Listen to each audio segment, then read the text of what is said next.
what I think is really cool about this idea, Ron, about your business rather, is that it's portable. Somebody could take this business with just a relatively small investment. I mean, really 10,000 or 15, whatever that range is, just the entry point. It's a relatively small amount for someone to start a business that could generate, tens of thousands of dollars in sales, and it's portable, so you can take it pretty much anywhere.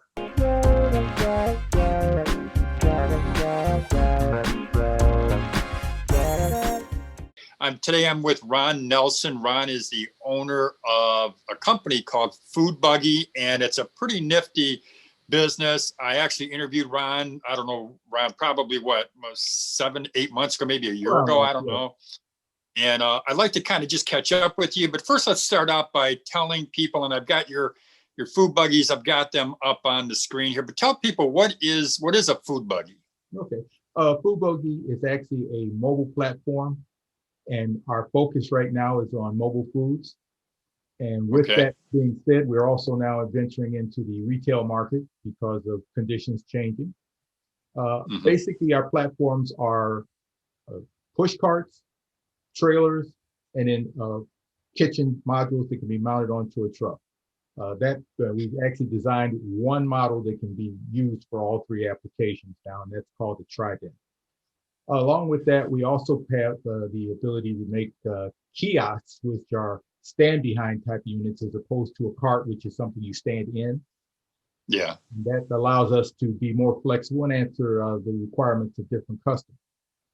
Basically, we are a compact mobile food truck.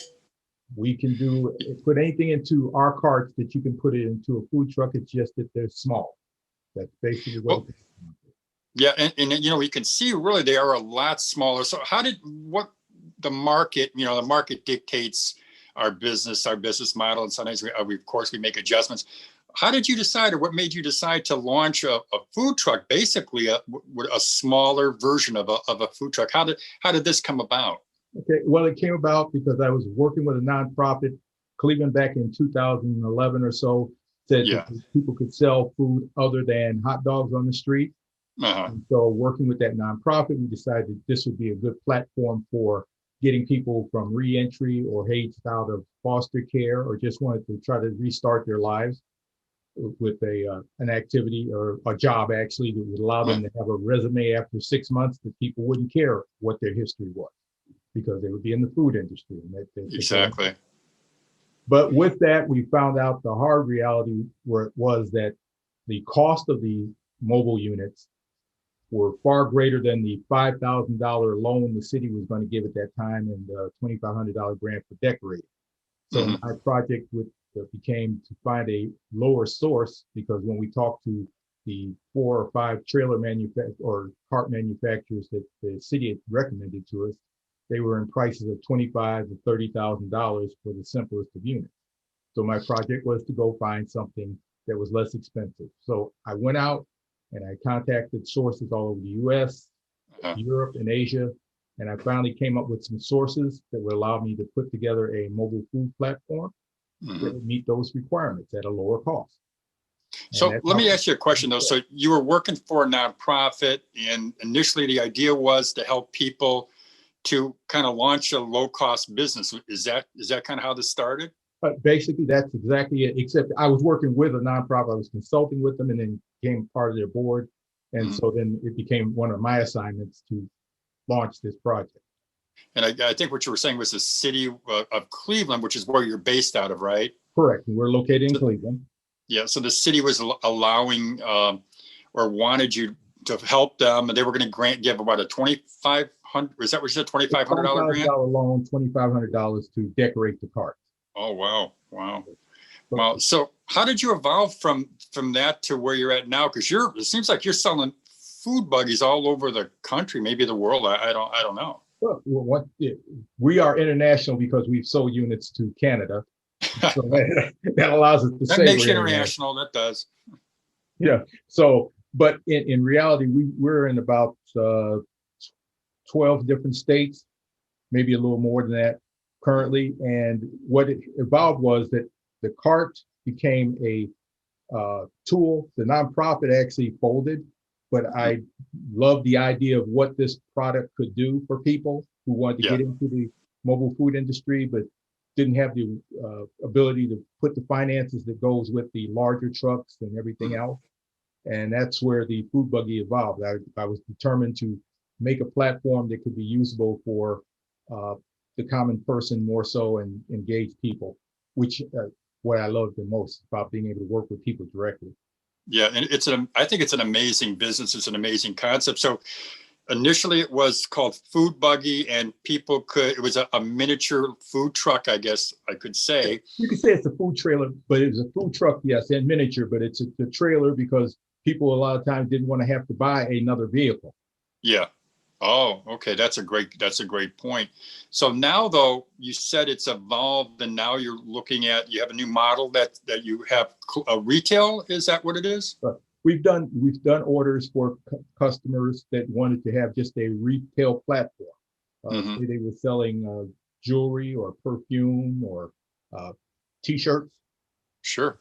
Then those type of things became a matter of, how do I get myself out into the world with a small platform that does what I need? We've actually been contacted by barbers and beauticians as well. We haven't actually built a cart for them. We did have one cart that was actually built for doing bathing or giving baths to pets. So it was actually a small type of deal. So once again, the idea, it's a platform, it's a shell that we can then customize to do what the customer wants or a client wants, basically, because we work closer with them, so they're more of a client than a customer. And so that's the format. That's how we got there. Yeah.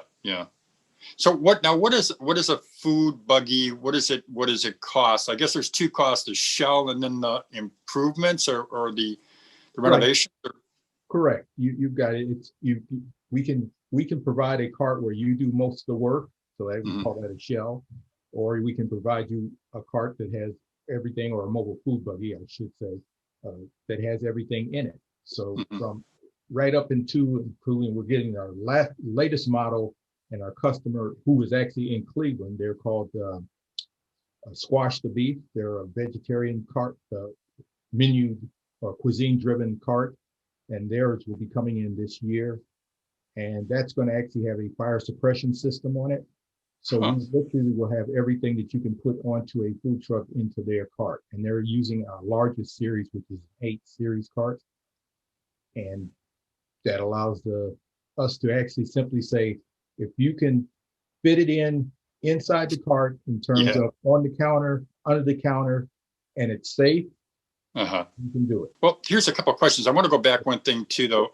In terms of like the basic cost for a shell, we've got a lot of people who watch our channel, and one thing I recommend is that they start what I call a side hustle, which you could easily make this a side business, or you can make it a full-time business.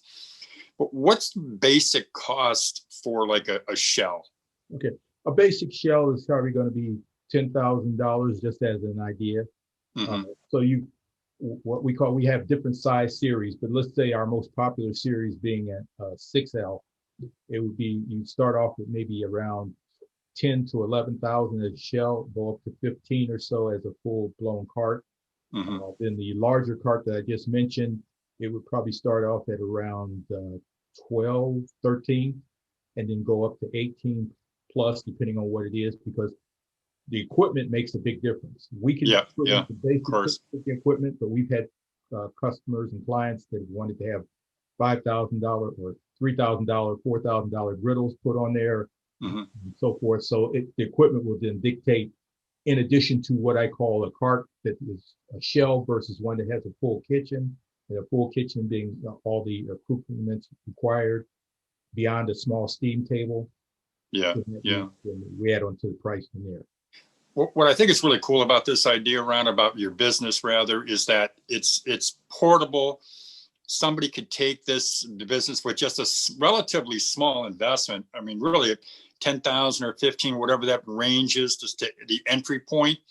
It's a relatively small amount for someone to start a business that could generate, tens of thousands of dollars in sales, and it's portable, so you can take it pretty much anywhere, really. And that's the unique thing or the good thing about our product is that you can take it a number of places. You can fit into spaces that other people can't. It's something you can attach to a vehicle so that if you're not using it, you're not tied down to, I own 2 vehicles. You're not tied down to, I own one that will do towing and I can use it for other applications. And that works out well for our clients. I mean, it makes the difference. Oh, yeah. A lot of the people are just starting out and we try to work with them to identify what their true needs are and not oversell them. Well, and that really leads me to my next point. And I was going to ask you this, and it sounds like you already do this, though, is sometimes a business person, especially a first-time owner, will need a little hand-holding. And it sounds like you really, from what I know of you, and I've interviewed you before, as I mentioned, I know that you really will help a person with whether it's codes, if it's a food trailer, but you do that hand-holding that I think people find to be invaluable. And that's the service part of what we have to do. And I figured that's the key to making sure that people get what they need. So basically, in our first contacts, people will inquire. We will send them a questionnaire, which will allow them to recognize what the requirements are and work with their city health or fire department. And then in our process, we won't allow our customers actually to place an order with us until after they've gotten approval, be it verbally or whatnot, based on drawings and our outline of the equipment, before we will accept an order. We have never had a customer not be able to start up their business if we've complied with all the things required. And that's our goal. You don't waste your money, and we're trying to set you up to be successful. You're seen to me to be in the right place at the right time, but I think you've been there, and it's a great way for an entrepreneur to start a business, relatively low cost and mobile enough that you can take it anywhere. It's a fantastic business. One more question for you. What's in the future for Food Buggy? Anything you can share with us now, if you want to share? Once again, like I said, we're looking at developing the options that will be more compatible. Now we're going with the fire suppression system. We're going to go through our proprietary practice of making sure that it works properly, that we get the right certification for it, which is great. But along with that, we're, like I said, we have the opportunity of talking with clients now that are looking to look for new avenues. So we can use this platform as a food buggy, food retail, or for retail, I should say, as well. One more question, Ron. If someone wants to reach you, get a hold of you, what's the best way to do that? The best way, you can call me directly by phone, and that phone number is area code 216-991-0398. Or you can go through the website, our website, and you can contact me at rnelson@foodbuggies, FOODBUGGYS.com. Or you can go to our website, and that website is thefoodbuggy.com. Thefoodbuggy.com. Or they can always contact me, and I'll be happy to. And yes, I was going to say, if they go through you, that would make me very happy, because that would mean that they're looking and seeing us through your video and grow, and it'll grow your business and it'll grow mine too. So that would be great. Oh yeah, Ron. I believe in what you're doing. I love the idea, the concept, and I really believe it could help many of the viewers, people out there watching our channel. It would help them to get started. So, well, listen, it's been a great talking to you and catching up with you. I'm so glad that we had the time to do that today. I look forward to catching up with you again pretty soon, Ron. I look forward to talking to you anytime, Lou. Thank you, buddy. On or off the camera. Let's put it that way. All right. You have Sounds good, man. Take it easy. Okay.